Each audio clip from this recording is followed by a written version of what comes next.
AP ఉచిత gas డబ్బులు అకౌంట్లో పడలేదా? కారణం ఇదే కావచ్చు.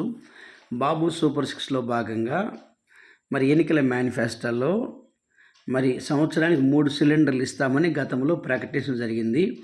పెరిగిన వంట గ్యాస్ ధరల నుండి మహిళలు విముక్తి చేయటానికి ఏర్పడిన కొత్త స్కీమ్ అండి. ప్రతి కూటమి ప్రభుత్వం ఏర్పాటైన తర్వాత అనేకమైన పథకాలు తీసుకెళ్తున్నటువంటి ప్రభుత్వం. అయితే ఉచిత సిలిండర్లను మరి శ్రీకారం అయితే చుట్టడం జరిగింది. కూటమి ప్రభుత్వం ఏర్పాటైన తర్వాత మరొకసారి మంత్రివర్గ నిర్ణయం కీలక నిర్ణయం అయితే గత సంవత్సరంలో ప్రకటించడం జరిగిందండి. ఏపీలో ఉచిత గ్యాస్ డబ్బులు అకౌంట్లో పడలేదా? కారణం ఇదే కావచ్చు. సింపుల్గా ఇలా చేస్తే చాలు.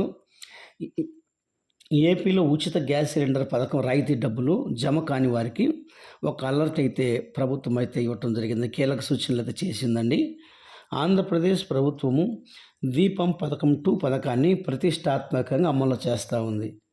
గత ఏడాది నవంబర్ 1 నుండి దీపం పథకం 2 అమలు చేస్తుండగా పేద మహిళా కుటుంబాలకు ఏడాదికి 3 ఉచిత పంట గ్యాస్ సిలిండర్లను పంపిణీ చేస్తున్న సంగతి మనందరికీ తెలిసిందే. ఈ మేరకు ఒక్కొక్క లబ్ధిదారుడికి ఏడాదికి 2,452 రూపాయలు రాయితీ వస్తూ ఉంది. ఈ ఏడాదిలో 4 సిలిండర్లకు కలిపి మొదటి విడతగా మార్చి 31 నుండి ఈ ఉచిత సిలిండర్ బుక్ చేసుకోవచ్చు. అయితే దీపం పథకం 2 కింద కేంద్ర ప్రభుత్వం లేదా రాష్ట్ర ప్రభుత్వం అందిస్తున్న ఈ యొక్క రాయితీ డబ్బులు కొందరికి జమ కావటం లేదు.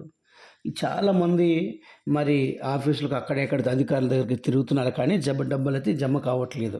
ఎందుకంటే సాంకేతిక సమస్యలు, లబ్ధిదారుల వివరాల నమోదులో చిన్న తప్పులు, లబ్ధిదారులకు రాయితీ డబ్బులు జమ కావటం లేదు.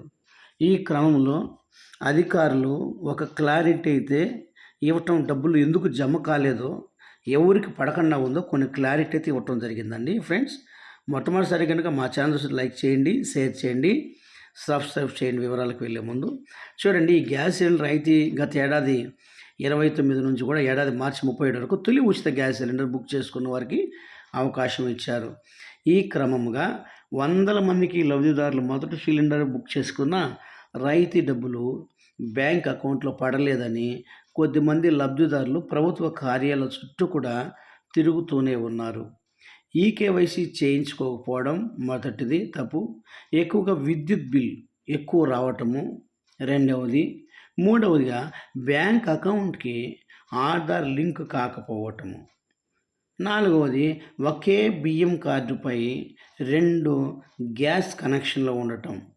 ఇలాంటి కారణాలతో రాయితీ డబ్బులు చాలామందికి అకౌంట్లో జమ కాలేదు. ఒకవేళ ఏవైనా సమస్యలు ఉంటే 1967 టోల్ ఫ్రీ నెంబర్ అండి ఇది. ఒకవేళ ఈ నెంబర్ కనుక మీరు కాల్ చేస్తే పరిష్కరిస్తున్నామని అధికారులు చెప్తున్నారు. లబ్ధిదారులు ఈకేవైసీ చేసుకోకుండా ఉన్నా, ప్రతి నెల రేషన్ బియ్యము తీసుకోకపోయినా, కరెంటు బిల్లు 300 యూనిట్లు పైగా విద్యుత్ వినియోగం ఉండటం, లేదా సొంత కారు ఉండటము, ప్రభుత్వ ఉద్యోగి వారికి దీపం పథకం వర్తించదని ఆంధ్రప్రదేశ్ ప్రభుత్వ అధికారులు అయితే గుర్తు చేస్తున్నారు. కాబట్టి వెంటనే ఒకవేళ ఆధార్ కార్డు కనుక సెల్ నెంబర్ లింక్ చేసుకోకపోతే లింక్ చేసుకోనండి.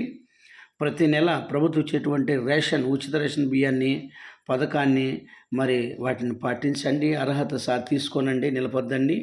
అలాగే కరెంటు బిల్లు ఒకవేళ ఎక్కువ వస్తుంటే రాకుండా పోతూ ఉంది. మరి కరెంటు బిల్లు ఎక్కువ రావటం వల్ల కూడా అధిక విద్యుత్ 300 యూనిట్లు దాటితే కూడా మరి రావని ప్రభుత్వం అయితే చెప్తా ఉంది. ఏది ఏమైనా ఒకవేళ మీకు ఇంకా ఏదైనా డౌట్గా ఉంటే కనుక 1967 టోల్ ఫ్రీ నెంబర్ అండి. ఈ నెంబర్ కనుక కాల్ చేస్తే అధికారులు వెంటనే ఆ సమస్యను పరిష్కరిస్తారని, ప్రభుత్వ కార్యాలయాల చుట్టూ తిరగకుండా ఉండాలని ఆంధ్రప్రదేశ్ ప్రభుత్వం అయితే గుర్తు చేస్తుంది. ఏది ఏమైనా ఫ్రెండ్స్, ఏప్రిల్ నుండి అయితే వచ్చే నెల నుండి ఆంధ్రప్రదేశ్ రాష్ట్ర వ్యాప్తంగా ఆ దీపం 2 పథకం 2వ సిలిండరు వచ్చే మాసం నుంచి కూడా ఇవ్వబోతున్నారని ఆల్రెడీ కూడా IOC రాష్ట్ర ప్రభుత్వం ప్రకటించింది. Thank you friends. మా ఛానల్ లైక్ చేయండి, షేర్ చేయండి, సబ్స్క్రైబ్ చేయండి.